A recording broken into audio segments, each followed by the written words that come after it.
ഇടുക്കി തൊടുപുഴ ഇല്ലിച്ചാരിമലയിൽ വൻ തീപിടുത്തം. ഫയർഫോഴ്സ് സംവിധാനങ്ങൾക്ക് എത്താൻ പറ്റാത്ത മലയിലാണ് തീ പടർന്നു പിടിച്ചത്. നാട്ടുകാരുടെ നേതൃത്വത്തിൽ തീ അണയ്ക്കുകയാണ്. അനന്തു, CPI വാർത്തയിലേക്ക്.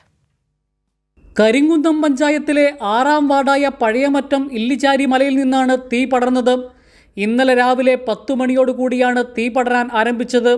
ഒരു മലയുടെ മുകൾ ഭാഗം മുഴുവൻ കത്തിത്തീർന്ന ശേഷം കാട്ടോലി ഭാഗത്തേക്കും അമ്പലംപടി ഭാഗത്തേക്കും തീ പടർന്നു.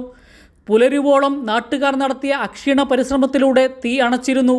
എന്നാൽ നേരം പുലർന്ന് വെയിൽ കനത്തതോടുകൂടി ചാരം മൂടിക്കിടന്ന കനലുകളിൽ നിന്ന് വീണ്ടും തീ പടരുകയായിരുന്നു. ഇന്നലെ രാത്രി ഏകദേശം വെളുപ്പിന് 4 മണി വരെ ഇവിടുത്തെ നാട്ടുകാരായ ഞങ്ങളെല്ലാവരും കൂടി ചേർന്ന് തീ കെടുത്തിയതിന് ശേഷമാണ് നിലവിൽ ഇറങ്ങിപ്പോയത്. എന്നാൽ രാവിലെ ഒരു 6:30 തന്നെ തീ വീണ്ടും ആളിക്കത്തുകയും ഇവിടെ സമീപ പ്രദേശത്ത് തന്നെ നമ്മുടെ വീടുകളിന് സമീപം തന്നെ തീ കത്തുന്ന ഒരു സ്ഥിതിയാണ് ഉണ്ടായത്. ഫയർഫോഴ്സ് സംവിധാനങ്ങൾ മലയുടെ അടിവാരത്തെത്തിയിരുന്നുവെങ്കിലും ഫയർ എഞ്ചിനിൽ നിന്ന് വെള്ളം പമ്പ് ചെയ്യാൻ പറ്റാത്തത്ര അകലെയാണ് തീപിടുത്തം ഉണ്ടായത്. കന്നാരത്തോട്ടങ്ങളിൽ ഉപയോഗിക്കുന്ന നീണ്ട ഓസുകൾ നാട്ടുകാർ എത്തിച്ചാണ് തീയണയ്ക്കൽ നടത്തിയത്.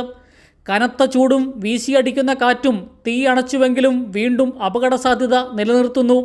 കൈരളി ന്യൂസ്, ഇടുക്കി.